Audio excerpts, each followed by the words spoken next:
Bismillahirrahmanirrahim. Alhamdulillahi rabbil alamin. Ar-Rahmanir-Rahim. Maliki yaumiddin. Asyhadu an la ilaha illallah iyyahu na'budu wa iyyahu nasta'in. Wa asyhadu anna Muhammadan 'abduhu wa rasuluhu al-mab'uts rahmatan lil alamin. Allahumma shalli wa sallim ala Muhammad wa ala alihi wa ashabihi ajmain. Amma ba'd. Bapak-bapak jamaah salat maghrib yang dirahmati Allah, alhamdulillah selalu kita panjatkan puji syukur kehadirat Allah atas limpahan rahmatnya, atas limpahan nikmatnya kepada kita semua.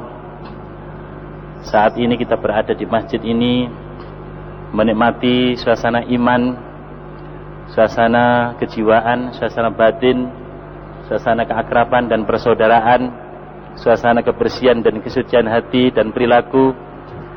Kita berada di masjid ini dalam suasana yang enak, bersama-sama, enak bersaudara, enak dilihat, enak dipandang, terasa qurrata a'yun, terasa akrab di antara kita semua, tidak ada kepentingan-kepentingan yang bersifat duniawi. Sungguh suasana kejiwaan, suasana batin seperti ini merupakan dambaan setiap insan. Dan beruntunglah kita semua yang sudah bisa menikmati kelezatan iman seperti ini, menikmati suasana kejiwaan seperti ini. Dan selanjutnya kita akan bisa membandingkan betapa nikmat rohani, nikmat batin seperti ini ya akan sangat mahal dibanding dengan kenikmatan-kenikmatan yang bersifat duniawi, yang bersifat sementara. Semoga upaya kita untuk menumbuhkan iman, maka semakin besar pula kita menikmati, merasakan akan kebahagiaan dunia ini maupun kebahagiaan akhirat nanti. Kita semakin merasakan betapa kita sudah merasakan akan kebahagiaan yang hakiki ya, sehingga dengan kenikmatan rohani seperti ini semakin menambah nikmatnya hidup dan kehidupan kita. Bapak-bapak dan saudara sekalian yang kami hormati, memang rohani manusia ini butuh untuk berkomunikasi, untuk berdialog dengan Allah Subhanahu wa ta'ala. Paling tidak secara formal 5 kali dalam sehari semalam. Dan masih pula diberi kesempatan setiap saat, tetapi secara formal 5 kali dalam sehari semalam itu, ditambah dengan salat-salat sunnah, qiyamul lail, salat tahajud, salat-salat sunnah muakkad yang mengiringi salat-salat fardu yang ada. Belum lagi ditambah dengan kapan saja, di mana saja kita selalu mengingat Allah, selalu melibatkan Allah dalam semua urusan kita. Maka sungguh rohani batinnya sudah sambung dengan Allah, seperti itulah suasana batin kejiwaan yang bisa menikmati hidup dan kehidupan ini. Apabila manusia itu putus hubungannya dengan Allah, maka seperti bumi yang tidak kena hujan, ngekering keruntang. Begitu pula rohani manusia apabila tidak nyambung dengan Allah Subhanahu wa ta'ala, walaupun kekuasaan di tangan, kedudukan dimiliki, harta kekayaan di tangan dan seterusnya, tapi apabila batinnya gersang, jiwanya gersang, rohaninya kering seperti itu, maka dia tidak akan bisa menikmati kenikmatan hidup ini. Maka kita ini sungguh amat bahagia, amat beruntung 5 kali sehari semalam berjamaah di masjid seperti ini. Selanjutnya Bapak dan Saudara sekalian, keberadaan kita seperti salat berjamaah ini menunjukkan bahwa kita telah memiliki kesadaran bahwa kita ini setelah bersyahadat, kita sadar bahwa kita adalah hamba Allah. Kita sadar bahwa kita ini adalah makhluk kepercayaan Allah, yang mana kita di dunia ini hanya dalam rangka untuk memenuhi panggilan Allah, hanya dalam rangka untuk memikul amanah Allah. Dan itu merupakan kemuliaan bagi kita manusia yang dipilih, yang ditunjuk oleh Allah untuk memikul amanah tersebut. Bukan makhluk yang lain, hatta malaikat Ya, tidak dipilih oleh Allah untuk memikul amanahnya di muka bumi ini. Kita yang namanya manusia ini lewat seleksi langsung oleh Allah Subhanahu wa taala kita lulus dan kita ditunjuk oleh Allah untuk memikul amanahnya di muka bumi ini. Bapak dan saudara sekalian, bumi dan langit seisinya ini ditundukkan oleh Allah sebagai sarana, sebagai alat bagi kita untuk memikul amanat Allah itu. Allah Subhanahu wa taala memberikan amanat yang berupa garis-garis besar dalam hidup, yang berupa wahyu yang diturunkan oleh Allah sendiri sejak Nabi Adam alaihissalam sampai Muhammad Rasulullah sallallahu alaihi wasallam. Kita ini adalah pemangku amanah Allah. Bumi dan langit seisinya adalah sarana, fasilitas untuk memikul amanat Allah itu, untuk mengemban amanat Allah itu. Apa itu amanat? Yaitu kita mengabdi kepada Allah dengan melaksanakan amar perintah dari Allah itu, melaksanakan pembumikan wahyu itu. Kalau manusia ini dia dibimbing oleh wahyu dalam membangun hidup dan kehidupannya, maka manusia ini, Bapak dan saudara sekalian, ya, akan rusak, tidak akan selamat, tidak akan mencapai apa yang dicita-citakan, kebahagiaan dunia maupun akhirat. Satu-satunya jalan untuk menuju surga itu kembali adalah wahyu itu, adalah hidayah Allah itu. Orang yang sudah bersyahadat tahu dan sadar bahwa kedudukannya di muka bumi ini adalah dalam rangka memikul amanah Allah itu, dan ini tidak bisa ditawar-tawar oleh apapun dan oleh siapapun. Sehingga satu-satunya pekerjaan hidupnya adalah ini, melaksanakan Islam itu, mewujudkan Islam itu, membumikan wahyu itu, tidak yang lain. Seperti yang dicontohkan oleh Muhammad Rasulullah SAW. Sikap ini tidak boleh kompromi dengan apapun. Tidak boleh didemokratisasikan. Tidak boleh apa? Didemokratisasikan. Jadi wahyu itu tidak boleh dikompromikan. Istilahnya non-kooperatif untuk memperjuangkan wahyu ini. Sebab itulah satu-satunya tugas di muka bumi ini.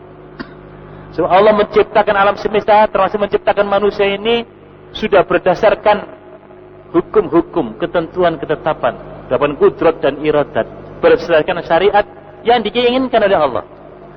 Jadi yang tahu persis tentang manusia ini hanyalah Allah. Yang tahu persis tentang syariat yang harus berlaku pada manusia ini, pada ciptaannya ini hanya Allah.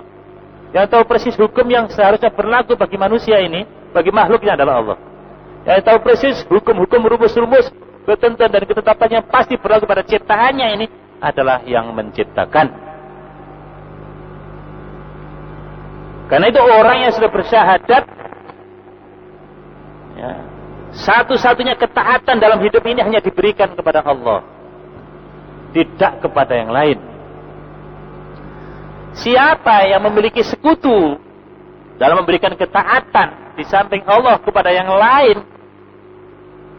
maka termasuk melakukan syirik besar. Syirik apa? Besar. Dan ini asyirikul akbar.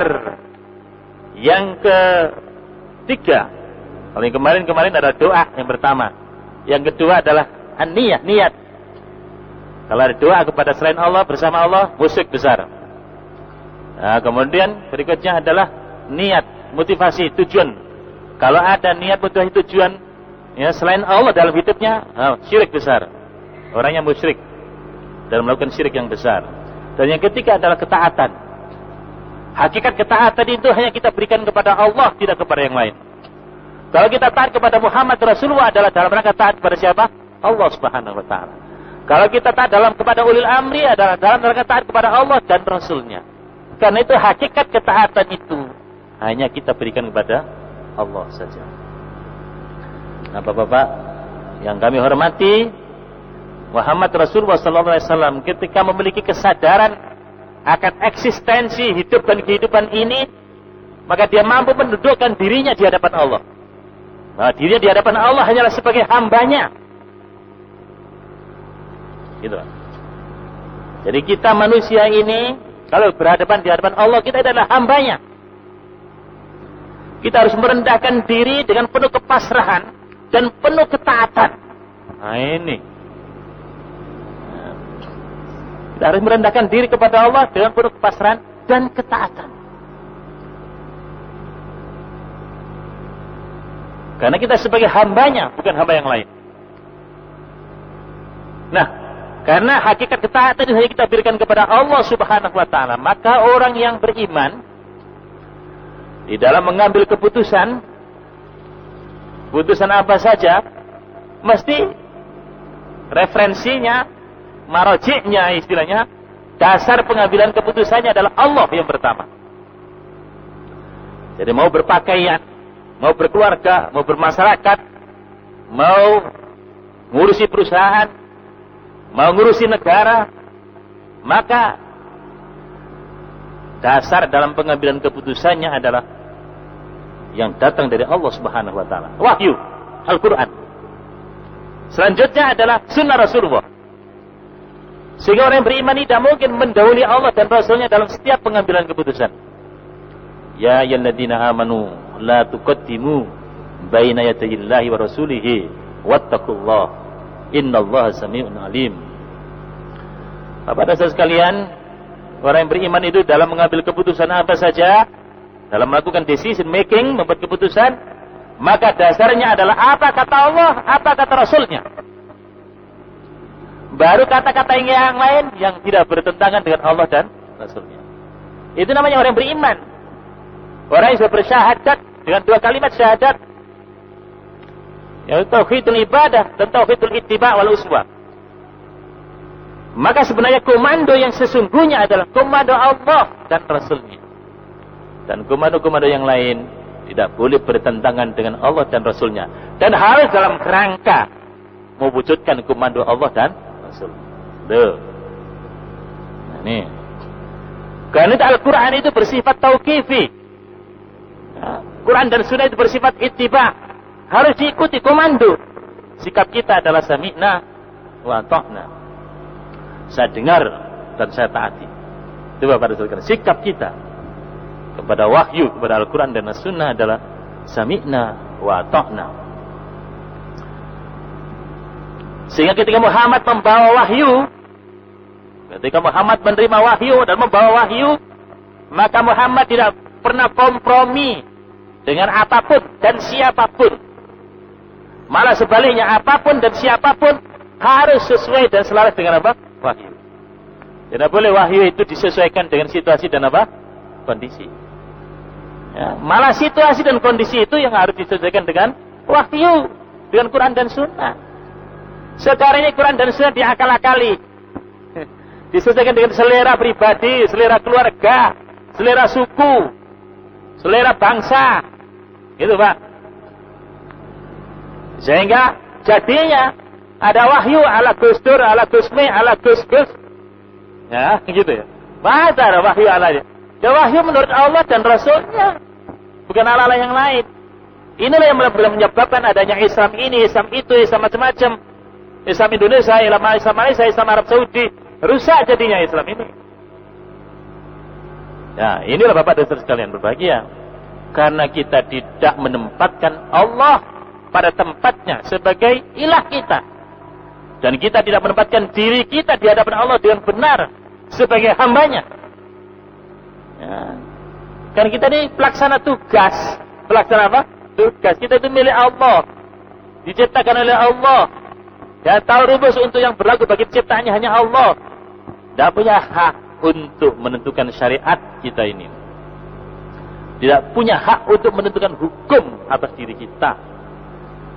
Syariat dan hukum itu adalah hak Allah, bukan hak apa? Manusia. Nah, bapak-bapak dan saudara sekalian yang berbahagia, sehingga kita sebagai orang yang sudah bersyahadat dengan benar, sikap kita sami'na wa ata'na, mengikuti apa yang dikomandokan oleh Allah dan Rasulnya, tanpa tanpa macam-macam. Artinya tanpa direkayasa. Sikapnya adalah ma'ana biqari. Ya.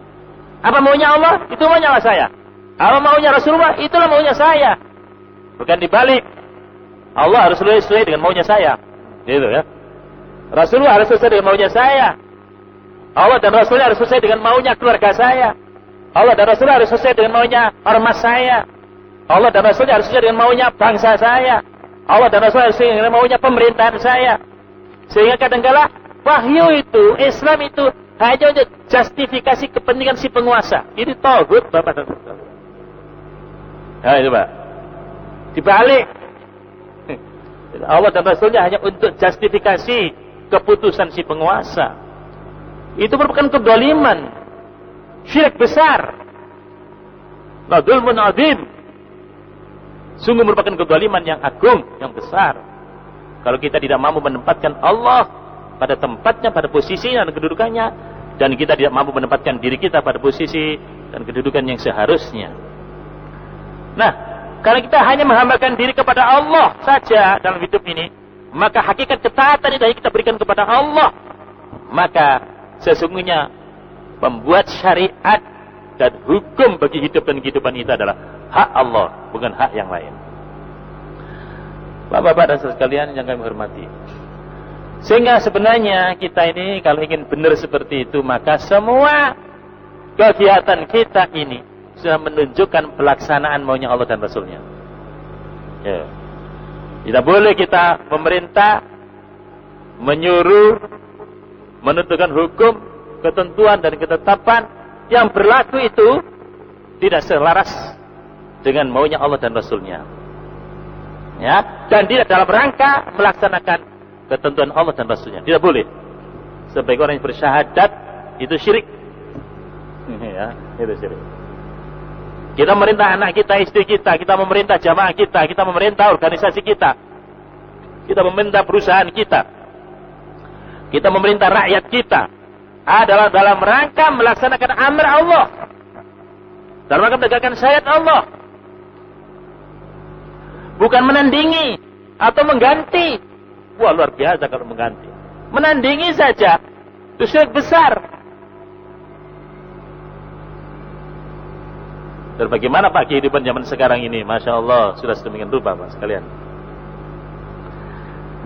Nah, Bapak sekalian yang berbahagia, syirik dalam ketaatan ini berarti menyamakan sembahan selain Allah dan Allah dalam hal hak menentukan syariat dan hukum. Karena membuat syariat, hukum dan memerintah adalah hak khusus Allah. Inil hukmu illa lillah. Dan menetapkan hukum itu hanyalah hak Allah. Wa anihkum bainahum bima anzalallah. Dan hendaklah kamu memutuskan perkara di antara mereka menurut apa yang telah diturunkan oleh Allah. Ya, jelas ini Mas sekalian. Bapak-bapak, jamaah salat maghrib yang dirahmati oleh Allah Subhanahu wa taala. Kalau gitu kesyirikan dalam perjalanan hidup dan kehidupan manusia ini bagaimana kira-kira? Saya bayangkan. Nah, kalau Allah sudah dipersekutukan seperti itu, maka Allah tidak akan mengampuni dosa syirik seperti itu. Apalagi ini adalah syirkul akbar, syirik besar. Ya, tidak akan diampuni oleh Allah Subhanahu wa taala. Innallaha la yaghfiru an yushraka bihi wa yaghfiru ma duna dzalika liman yasha. Nah, manusia-manusia zaman sekarang ini kadang-kadang bahkan kebanyakan karena diberi kelebihan oleh Allah Subhanahu wa taala, makhluk terpilih, kan merupakan sebuah kemuliaan. Seringkali otoritas kewenangan yang merupakan kebebasan yang telah diberikan oleh Allah Subhanahu wa taala kepada manusia itu disalahgunakan. Ya memang boleh. Ya diberi hak oleh Allah Subhanahu wa taala sebagai ujian bagi manusia. Apakah otoritas yang diberikan kepada manusia itu digunakan sesuai dengan hak yang memberikan otoritas itu atau disalahgunakan?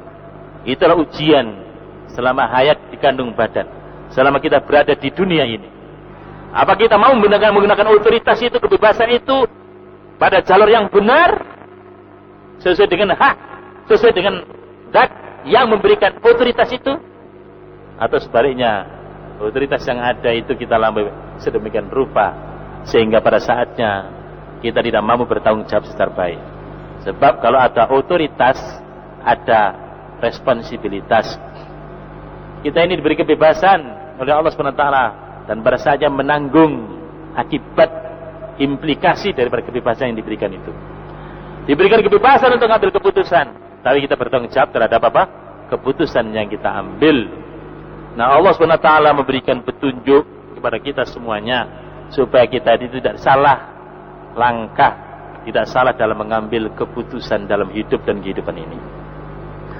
Maka Bapak dan Saudara sekalian, karena Allah yang menciptakan alam semesta, yang menciptakan kita, maka Allah lah yang tahu persis tentang ciptaannya. Maka Allah lah yang tahu persis tentang syariat yang berlaku pada ciptaannya. Maka Allah lah yang tahu persis sistem yang seharusnya berlaku pada ciptaannya. Maka Allah yang tahu persis hukum yang seharusnya berlaku pada ciptaannya, bukan yang lain. Allah yang tahu persis yang baik bagi ciptaannya. Allah yang tahu persis yang jelek bagi ciptaannya. Dan kita harus yakin, yang baik menurut Allah pasti baik, yang jelek menurut Allah pasti apa? Jelek. Yang baik menurut Pak Harto belum tentu baik menurut siapa? Allah SWT. Ya, Pak. Yang jelek menurut Pak Harto belum tentu baik menurut Allah Subhanahu wa taala. Tetapi kalau Allah menentukan baik pasti baik. Allah menentukan buruk pasti buruk. Dan kita disuruh beriman kepada takdir Allah, baik yang baik maupun yang apa? Buruk tersebut. Nah, sekarang yang kami hormati, Allah berfirman, "Am lahum syuraka'u syara'u lahum minad din ma lam ya'dzam bihillah." Apakah mereka mempunyai sembahan-sembahan selain Allah yang mensyariatkan untuk mereka agama yang tidak diizinkan, yang tidak direstui oleh Allah Subhanahu wa taala? Kalau kita membangun sistem hidup dan kehidupan ini tidak sesuai dengan yang diinginkan, dikehendaki oleh Allah, tidak sesuai dengan syariat Allah, berarti kita menyembah sesuatu selain Allah. Berarti kita menyembah sesuatu selain apa? Allah. Ya. Jadi, Bapak dan sekalian, menyembah itu bukan sekedar sholat, oh gitu itu saja. Jadi orang menyembah sholat tetapi sistem hidup dan kehidupannya bukan sistem yang dibangun di atas syariat Allah. Ya, sistem politiknya, sistem ekonominya, sistem sosial budayanya, sistem ideologinya, sistem budayanya, pemerintahannya bukan menunjukkan agama Allah, bukan menunjukkan syariat Allah, bukan menunjukkan berlakunya hukum Allah di sana, dan bukan menunjukkan ketaatan dan kepasrahannya, ketundukannya kepada Allah. Itu berarti ada penyembahan selain Allah. Itu sudah menyembah selain apa? Allah. Jadi menyembah itu bukan sekedar rukuk dan sujud ketika sholat, kemudian setelah itu dia sistemnya kayak Islami. Bukan. Itu kan mempertegas ketika kita sholat. Iyyaka na'budu wa iyyaka nasta'in. Itu penegasan. Hanya kepada Allah kami mengabdi. Sebagai presiden ini. Apa begitu? Dalam rangka mengabdi kepada Allah. Hanya kepada Allah. Kami jadi menteri ini. Dalam rangka mengabdi kepadamu. Memenuhi panggilanmu. Menegakkan syariatmu. Menegakkan undang-undangmu. Menegakkan hukummu, kan begitu. Iyyaka na'budu itu. Bapak dan Saudara sekalian, kalau ngomong iyyaka na'budu, hukumnya bukan hukum Islam, syariatnya bukan syariat Islam, sistem politiknya bukan Islam, ekonominya bukan Islam, budayanya bukan Islam. Loh, terus gimana ngomong iyyaka na'budu? Itu namanya kebohongan, ini kepalsuan, kemunafikan. Nah, kita harus memiliki kesadaran yang dalam. Bakal hidup dan kehidupan kita di alam semesta yang sementara ini, ya tidak kita sesuaikan dengan maunya yang menciptakan. Itu bagaimana kelak kita kembali kepada Allah, membertanggungjawabkan perjalanan hidup ini. Sungguh amat berat, apalagi sebagai presiden, sebagai menteri, sebagai gubernur, sebagai camat, bupati, camat, wali kota,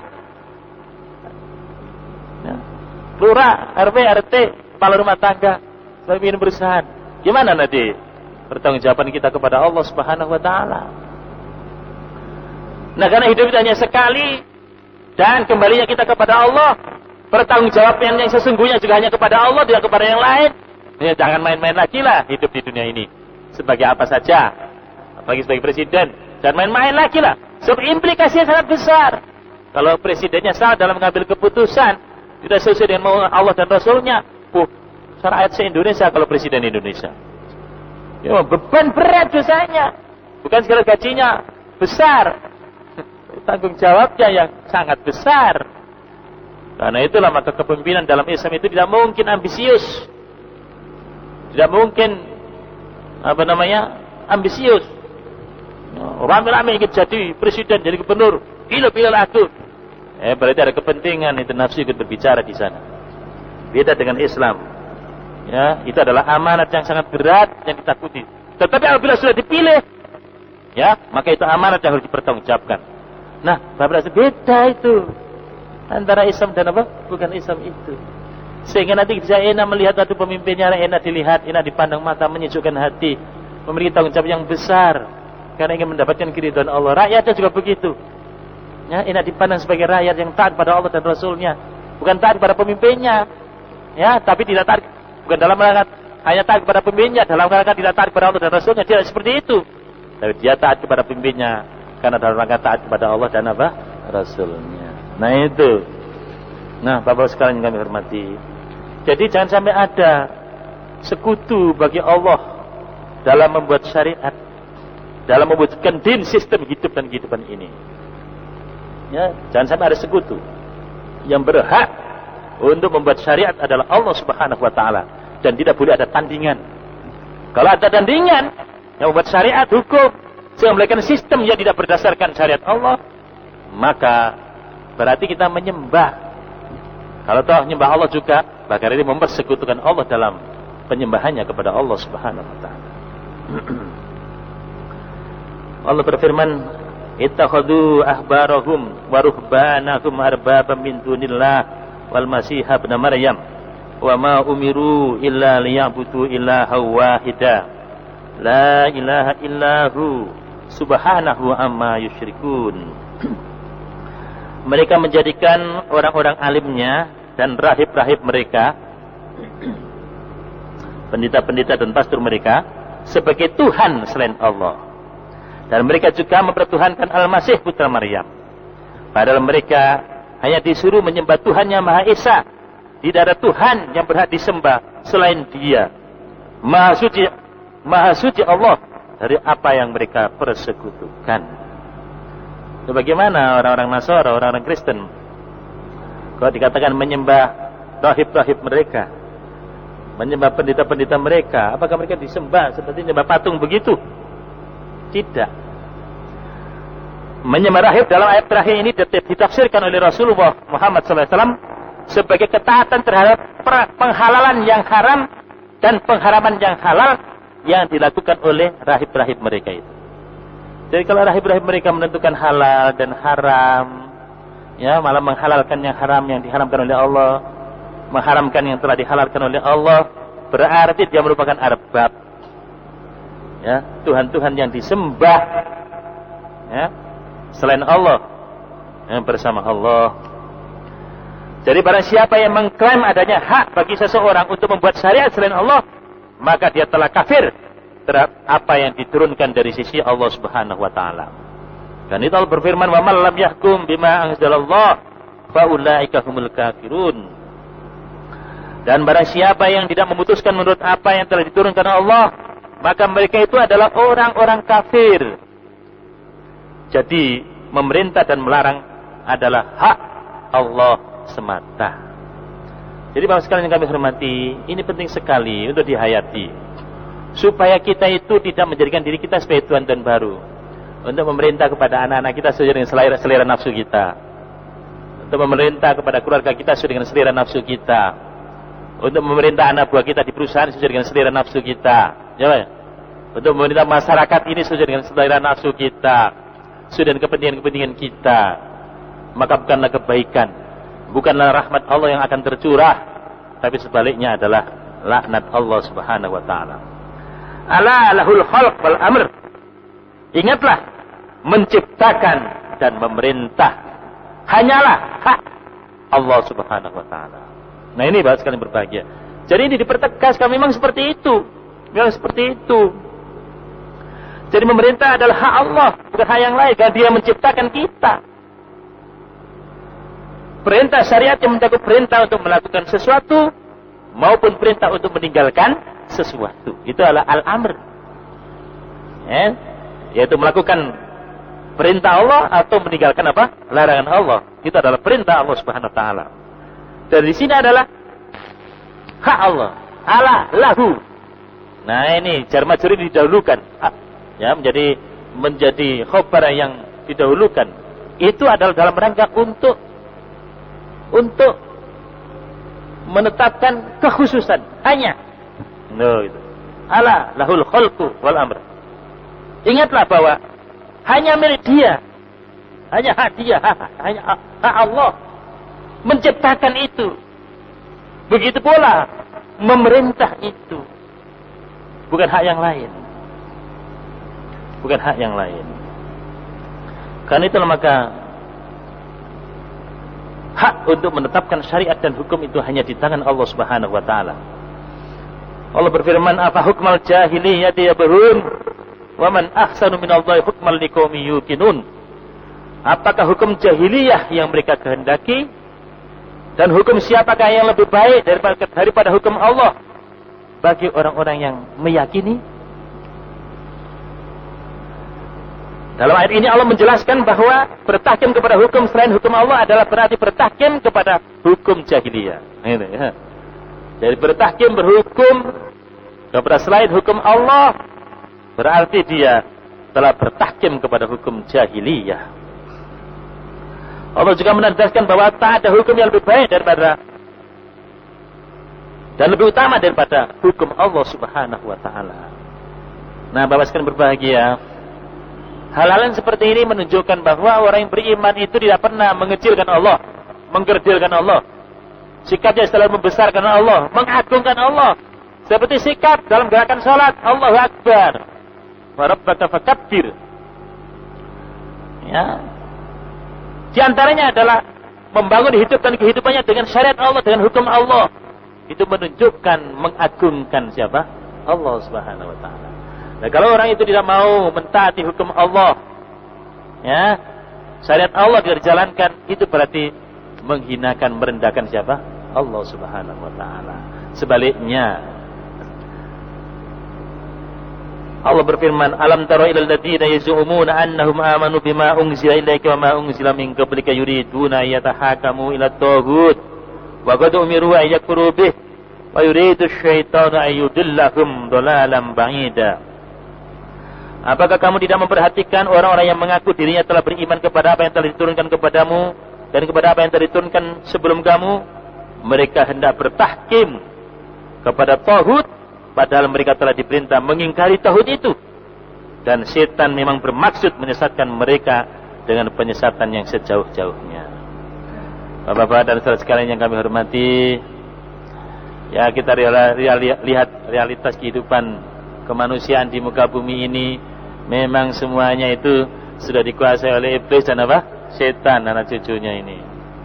Dan mereka berusaha keras untuk menyesatkan kita, untuk tidak kembali kepada wahyu, tidak kembali kepada Allah, tidak sambung dengan Allah lagi. Sehingga kehidupan di dunia ini menjadi gelap, zulumat. Ya, sehingga kedzaliman merajalela di mana-mana. Sehingga yang namanya korupsi, kolusi, nepotisme, yang namanya kemaksiatan, kemungkaran, ideologi, politik, ekonomi, sosial, budaya, itu dianggap biasa saja dan tidak berdosa. Yang setan yang sudah berhasil mencari teman untuk hidup di neraka selama-lamanya. Yang selamat untuk kembali ke surga, inilah ya, mudah-mudahan kita semua ini. Amin. Ya, yang selamat hanya wahyu itu. Harus kembali kepada wahyu dalam membangun syariat jalan hidupnya di muka bumi ini, dalam membangun din sistem hidup dan kehidupan di muka bumi ini, dalam menegakkan hukum dalam kehidupan manusia di muka bumi ini. Bapak-bapak dan saudara sekalian yang kami hormati,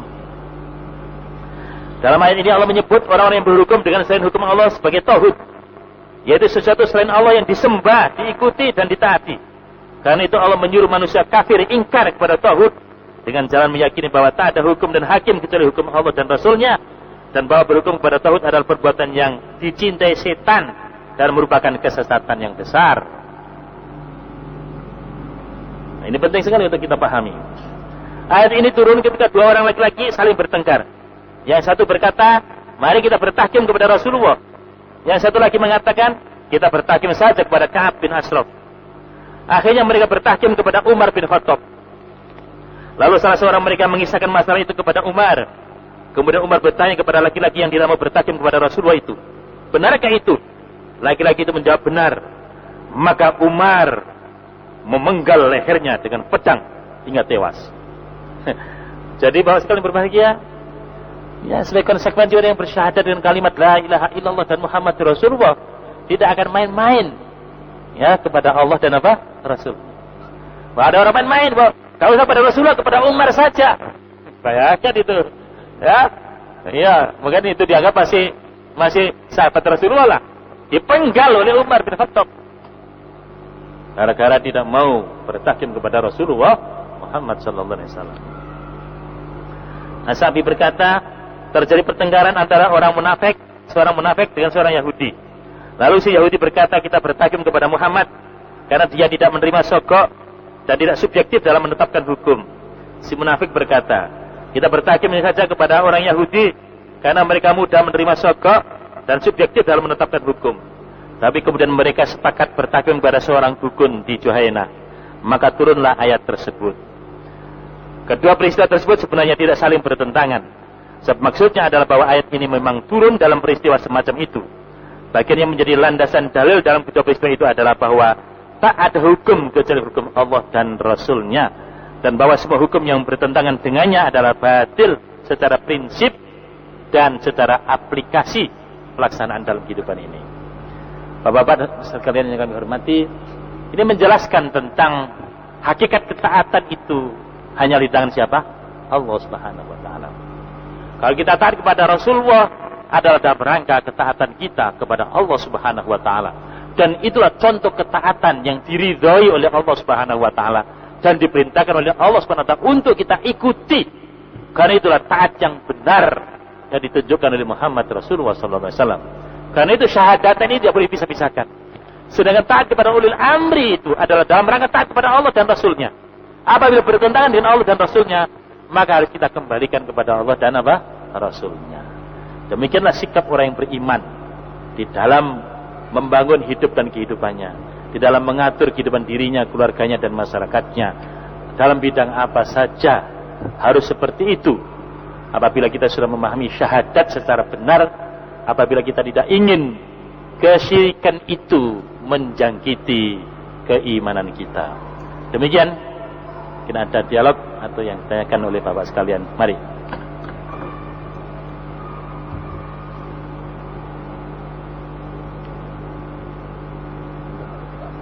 Mari Bapak.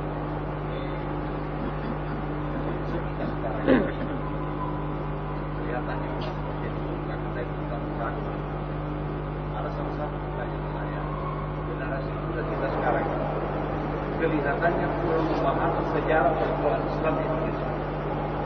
Seperti misalnya Penegoro, Yudi dan sebagainya. Dan yang terdekat seperti halnya dengan Cokroaminoto, terlihat ini terabaikan oleh kebangsaan kita. Malah yang ditonjolkan adalah hal-hal yang kurang mendalami perjuangan bangsa. Makasih Pak. Apakah ini di sekolah-sekolah sekarang ini diajarkan atau tidak? Terima kasih. Terima kasih Pak. Iya, Bapak sekalian berbahagia. Ya, sebenarnya sejarah kehidupan itu adalah sejarah pertentangan antara iblis dan apa namanya? Adam. Itu ya. Iblis dan apa? Adam. Adam diberikan posisi kedudukan yang mulia. Ya, karena lulus dalam seleksi. Malaikat sampai sujud kepadanya, ditempatkan di surga beserta Hawa. Tapi iblis tidak rela. Aba wastakbar. Menggoda Adam. Karena sikap Adam itu adalah al-khirs, tamak. Terkena godaan siapa? Iblis. Cuma itu boleh. Tidak mati kecuali khulq. Seperti asyajarah itu. Tapi karena iblis yang pintar goda, merayu sedemikian rupa. Tergelincirlah. Akhirnya kullah bitu. Diturunkan semua. Turun kamu ke dunia ini. Maka dunia ini adalah tempat bertanding antara Adam dan anak cucunya beserta iblis beserta apa? Anak cucunya. Jadi dunia ini bahwa sekalian adalah tempat bertanding. Sayang ini tidak dipahami oleh anak manusia ini. Dan perjalanan sejarah itu adalah perjalanan sejarah pertandingan antara anak Adam dan anak apa? Iblis ini. Ya, sejarah naik turun para nabi rasul tenggelam. Begitulah sedemikian rupa. Jadi ada yang berpihak kepada Nabi dan Rasul untuk menegakkan kebenaran. Tapi di sisi lain juga ada penegak apa? Kebatilan. Anak cucu iblis, yaitu setan dalam bentuk jin maupun manusia. Itu terus bergumul sampai sedemikian rupa. Di mana saja, termasuk di bumi apa? Indonesia. Seperti yang Bapak sampaikan tadi itu. Nah, mestinya kalau kita menyampaikan tentang sejarah seperti itu adalah sejarah pertandingan, ya gitu ya. Pergolakan antara yang hak dengan apa? Yang batil. Supaya anak cucu kita memahami, oh begitu yang hak, oh begitu yang batil, oh begitu kesudahan yang hak, oh begitu kesudahan yang apa? Yang batil. Sehingga menjadi ibrah pelajaran bagi kita dalam menapaki perjalanan ini. Nah, tapi setan juga pintar juga, Pak. Oleh karena itu makanya direbutan. Ya, mereka menguasai media cetak, elektronik, ya, dan lain sebagainya. Termasuk textbook itu, Pak. Buku-buku pelajarannya ada di sekolah ini. Nah, karena manusia itu sudah kesengsem dengan coloyonya dunia ini juga, mereka berpikir pragmatis. Sehingga seringkali hal-hal yang batil, yang penuh dengan kesirikan suci itu diajarkan. Ya, maksudnya adalah dalam rangka menarik wisatawan, ya, asing maupun apa, domestik, dalam rangka untuk mendapatkan apa, devisa. Dan motifnya itu sudah motif materi begini nih. Memang setan pinter. Setan pinter, manusia ini tidak melangit membumi terus. Yang mudah menjadi apa namanya, dijajah oleh apa, oleh iblis atau setan anak cucunya iblis itu. Nah, inilah Bapak sekalian. Nah, terus sekarang bagaimana di sekolah-sekolah kita?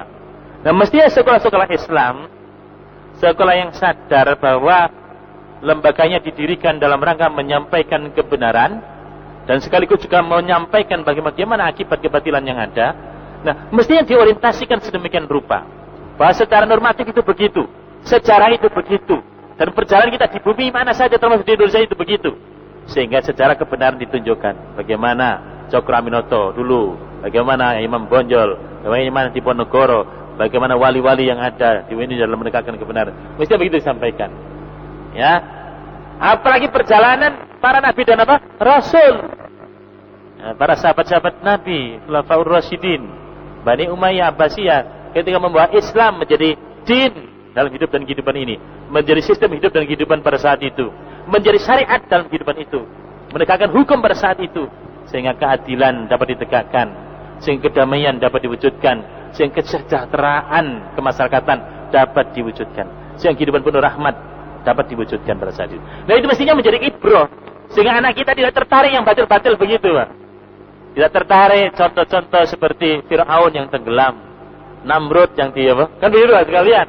Nah, tertarik pada Abu Jahal, Abu Lahab, Abu Sufyan seperti itu. Mestinya begitu dijadikan pelajaran. Di Indonesia, nah, tertarik seperti penjajah Belanda, Portugis, Prancis, Inggris yang kerjanya menjajah. Dan begitu Bapak sekalian. Oh, ternyata di Ponorogo ya pasukan-pasukan Islam itu yang Bonjol dan sebagainya itu membela hak, membela kebenaran. Oh, ternyata yang lain itu adalah penjajah. Mesti itu menjadi ibrah sehingga bangkitlah, ya, harga diri, bangkitlah apa namanya, rasa untuk menegakkan kebenaran itu. Nah, mestinya begitu, Pak. Nah, ya mudah-mudahan aja, Pak. Ini sekolah Islam kita ini juga masih inilah merupakan kita ini masih jauh. Ya, mudah-mudahan nanti bisa dimulai di Mujahidin ini nanti. Ya, yang buku sejarahnya kita buat sejarah Islam, sejarah Indonesia yang menunjukkan hak itu yang mana, batil itu mana, sehingga anak-anak kita berpihak kepada yang hak dan meninggalkan yang batil. Saya kira demikian Bapak sekalian taklim kita dalam kesempatan kali ini. Bijaksana kalau kita sudah dengan doa kafaratul majelis. Subhanakallahumma bihamdika asyhadu an la ilaha illallah astaghfiruka wa atubu ilaik. Wassallallahu ala Muhammadin wa alihi washabihi ajmain walhamdulillahirabbil alamin. Assalamualaikum warahmatullahi wabarakatuh.